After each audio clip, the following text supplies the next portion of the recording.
Well, I thought we would maybe see if we can get some audience participation. I think it's a good night for it too. The audience is kind of jumping, and see if we could make a story. We could create some Mad Libs.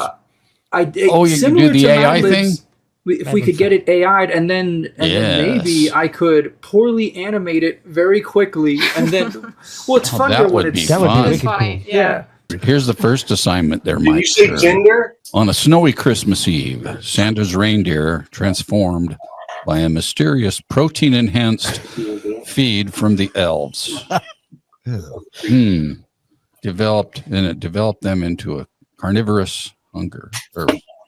Develop a wild carnivorous hunger. They did. It was pretty wild. During Santa's annual gift delivery, the reindeer turned on him, abandoning their holiday duties to rampage through the town of Mistletoe Hollow. That sounds perfect. They wreak havoc, raiding butcher shops, destroying decorations, and even attempting to overthrow Santa. Rudolph, initially a victim of the chaos, leads a rebellion against Santa, ultimately claiming his iconic hat as a trophy.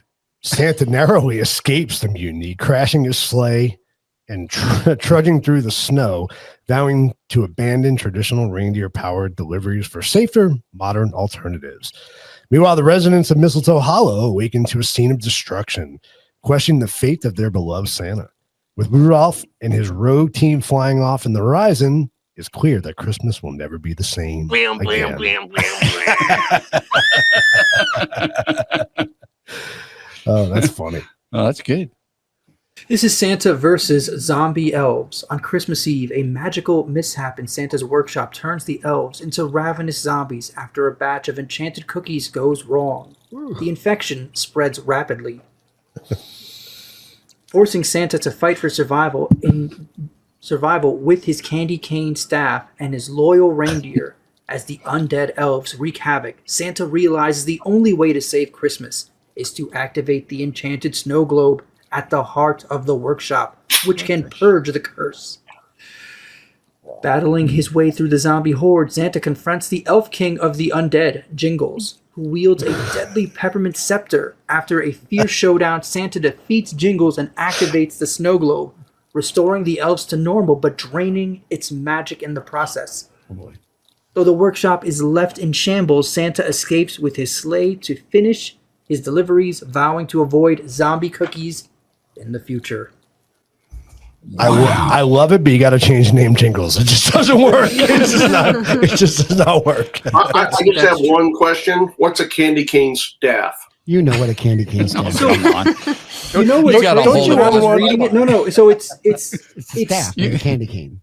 Yeah, no, it's a because walking stick. Are you wondering if it's the walking stick or if it's like if he had candy canes that worked? He had a staff of candy canes. See, I thought the same thing. Tim. Really? I thought the staff. Well, I thought because it could be the staff, but no, I wasn't thinking dirty like a Woody. I was thinking no, it's like a bunch of guys that look like Mr. Salty, but they're candy canes. Candy cane helpers. Oh man. Aha! Mrs. Claus, Vampire Queen versus Frosty the Vampire Hunter. Frosty the Vampire. Interesting. So on Christmas Eve, Miss Claus succumbs to her centuries-old vampiric hunger, turning the elves into vampire thralls, I guess that's what you say, and feeding on Rudolph to enhance her dark powers. Frosty the Snowman, a legendary vampire hunter, rises to stop her, battling through her minions with garlic-infused snowballs and a sharpened candy cane stick. Nice. Yeah.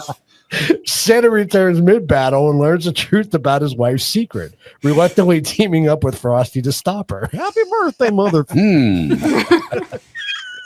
in a final showdown, Frosty stalks Mrs. Claus, ending her reign, or stakes her. Yep, it's stakes. Frosty stakes Mrs. Claus, ending her reign of terror as she explodes into glitter and snowflakes. The vampire elves are restored, and Santa resolves to honor Mrs. Claus' memory by spreading even more Christmas cheer.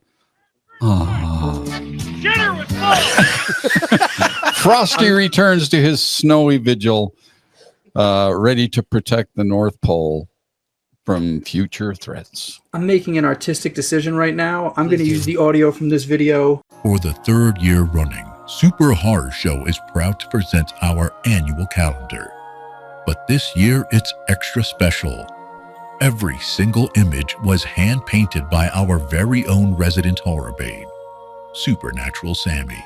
Each painting captures the dark, eerie, and beautiful aesthetic you've come to expect from Super Horror Show. And, in case you didn't already know, you can watch Sammy paint each of these live on Super Horror Show. Every painting session was recorded and uploaded to our channel, so you can see every brushstroke come to life. The calendar isn't just a collection of dates. It's 12 months of hauntingly stunning art.